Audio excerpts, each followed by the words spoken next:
Hello students, how are you all? I hope you all are fine. Today we will start with our topic food and our chapter is crop production. आज हम फसल के बारे में खेती के बारे में पढ़ेंगे. आप लोगों को पहले से भी बहुत कुछ पता होगा इस चैप्टर में, बट अब हम थोड़ा रिवाइज करेंगे, उसके बाद हम आगे की चीज़ें देखेंगे. So first of all, what is agriculture? खेती क्या होती है?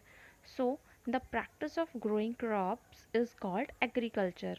इट मीन्स फसल उगाना ही खेती है. Very simple. Next, plants of the same kind that are grown and cultivated at one place in large quantities are called crops. यानी कि सेम काइंड के प्लांट्स को जब आप एक लार्ज क्वांटिटी में एक ही जगह पर उगाते हैं, उसकी खेती करते हैं, तो उसे हम फसल कहते हैं. ठीक है. जैसे कहीं गेहूं की खेती हो रही है तो आपको वहाँ पर एक लार्ज क्वांटिटी में गेहूं ही दिखाई देंगे. कहीं सरसों की खेती हो रही है तो वहाँ पे सारे सरसों के ही प्लांट होंगे और एक लार्ज क्वांटिटी में होंगे. ओके. तो उसको हम फसल कहेंगे कि ये गेहूं की फसल है, ये सरसों की फसल है, ये आलू की फसल है. Okay. It provides us with food, clothing, shelter and many other things used in our everyday life. हमें एग्रीकल्चर से बहुत सारी चीज़ें मिलती हैं जो हमारी एवरीडे लाइफ में हम यूज़ करते हैं. जैसे फूड, हमें खेती से खाना मिलता है, और जूट की खेती हो गई, आपकी कॉटन की खेती हो गई, और भी बहुत सारी इसी तरह की खेती है जिनसे हमें क्लोथ्स मिलते हैं. लकड़ियों से हमें शेल्टर मिलता है, घर बनाने में लकड़ी यूज़ होती है, काफ़ी सारा वुड वर्क में लकड़ी यूज़ होती है, और भी बहुत सारी चीज़ें हैं लाइक स्पाइसेस, मेडिसिन्स, टिम्बर. इन सभी में एग्रीकल्चर का बहुत यूज़ है. ओके. So next, fact. एक फैक्ट है जो आपको पता होना चाहिए. नॉर्मली कॉम्पिटिटिव एग्जाम्स में या आपसे कोई भी पूछ सकते हैं कि ये बताओ एग्रीकल्चर वर्ड आया कहाँ से. तो agriculture word comes from Latin language. ये एक लैटिन भाषा का शब्द है जो कि दो शब्द से मिलकर बना है. First is ager and second is cultura. Ager का मतलब होता है फील्ड, यानी कि खेत या जगह, जो भी कहो आप, एंड कल्ट्रा मीनिंग कल्टीवेशन. तो खेती करना ही एग्रीकल्चर है. Okay. Ancient human civilization grew up around 10,000 BC in river valleys due to agriculture. पुराने समय में जो पुराना आपका एंशंट प्राचीन मनुष्य है, प्राचीन मनुष्य सभ्यता है, वो कुछ 10,000 BC पहले नदियों की घाटियों में पनपी थी या बढ़ी थी. वो भी एग्रीकल्चर के थ्रू, क्योंकि उन्हें नदियों की घाटियों के पास प्रॉपर सारी जितनी भी चीज़ें होती थी खेती करने के लिए वो उन्हें मिल जाती थी, और धीमे धीमे वो खेती करते गए और अपनी अपनी सिविलाइजेशंस को बढ़ाते गए, अपनी अपनी सभ्यताओं को बढ़ाते गए. Next, steps to improve agriculture produce. अब आप खेती कर रहे हैं या जो भी किसान खेती कर रहा है वो अपनी खेती को कैसे और इम्प्रूव कर सकता है, कैसे फसल को और बढ़ा सकता है, उसके लिए कुछ स्टेप्स उसको फॉलो करने चाहिए.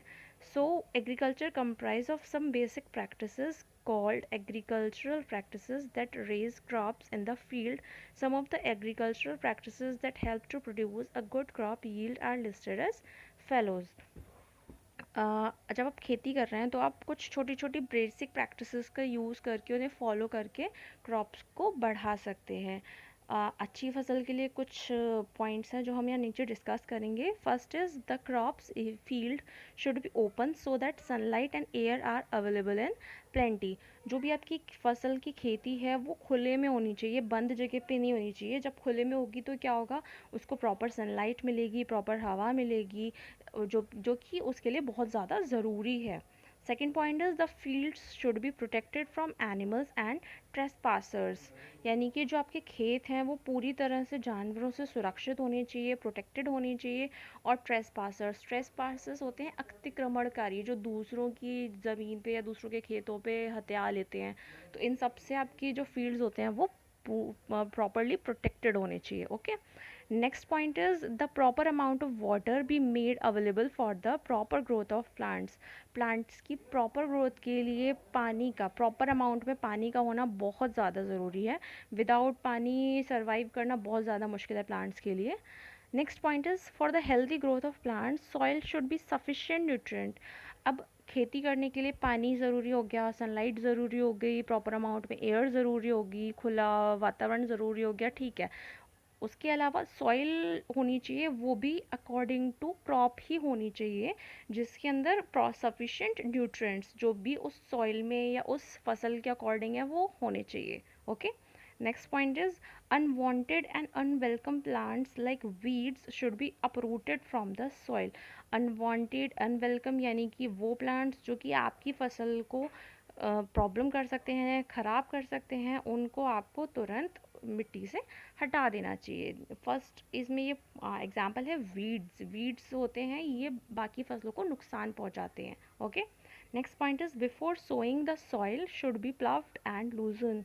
आप जब भी कोई नई खेती करने जा रहे हो, आप लोगों ने वर्ड सुने होंगे बुवाई, निराई, जुताई, यही वो चीज़ है, ठीक है। तो जब आप अपनी खेती में कुछ भी नया बोने जा रहे हो तो उससे पहले आपको प्लाफ अपनी खेती को अच्छे तरीके से जोतना है एंड लूजन अच्छी तरीके से उसकी निराई करनी है, जिससे क्या होगा कि आपकी जो भूमि है वो टाइट नहीं रहेगी, उसमें लूजनेस आ जाएगी, मिट्टी थोड़ा दूर दूर हो जाएगी, और आप उसको अच्छे से जोतोगे तो आगे जो खेती है बीज अच्छे से फैल जाएंगे, मतलब खेती के लिए बहुत अच्छा है, ठीक है। This allow easy penetration of roots to grip the plants. ये प्लांट्स की जो जड़ें होते हैं उनको अच्छे से ग्रिप करने में हेल्प करता है। ओके, तो जितनी ज़्यादा आप ये प्लफिंग एंड लूजनिंग करेंगे खेती की, उतना ज़्यादा आपकी फसल की रूट्स की ग्रुप अच्छी होगी और आगे जाके फसल भी उतनी अच्छी होगी। ओके, एंड नेक्स्ट एक पॉइंट था agriculture in ancient time. I hope आपने ये क्लास 7 में पढ़ा होगा। सो मैंने इसे एज अ होमवर्क लिया है आपको, तो आपको इस टॉपिक पे एक छोटा सा नोट लिखना है around 50 words. Okay, I check it. Okay, next types of crops based on products. Types of crop फसलें कितनी तरह की होती हैं उनको हमने प्रोडक्ट्स के बेस पे यहाँ पे क्लासिफाइड किया है। फर्स्ट है सीरियल्स। सीरियल्स मतलब अनाज। अनाज wheat, rice, maize, oats, barley, बाजरा। अब आपने गेहूँ, बाजरा, मक्का ये सब सुना होगा, ये सब हमारे क्या होते हैं, अनाज।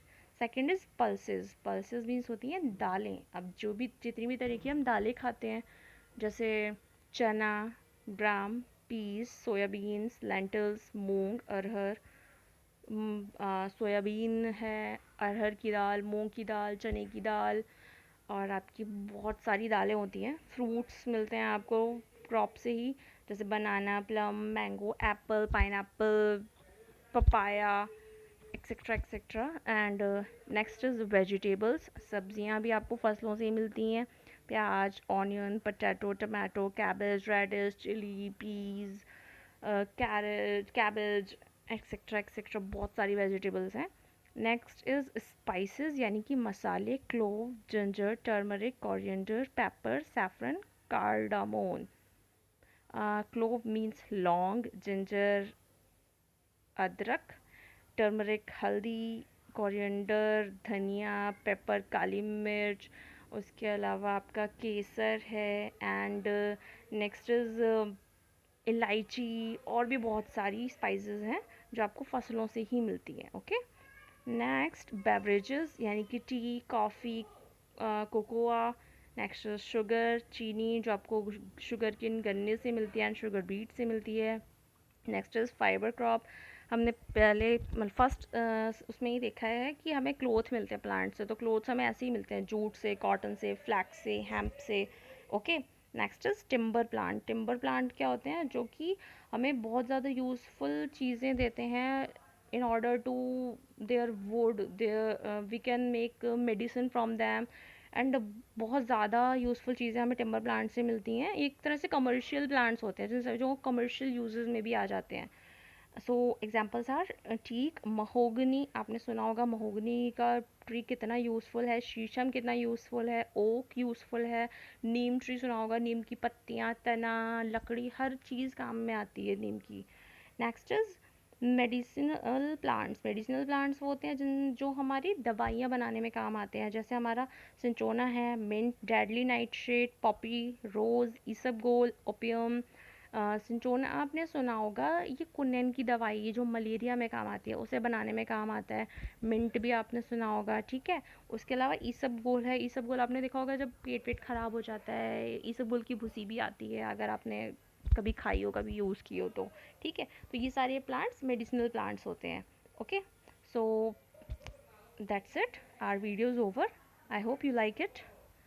Take care. Tata.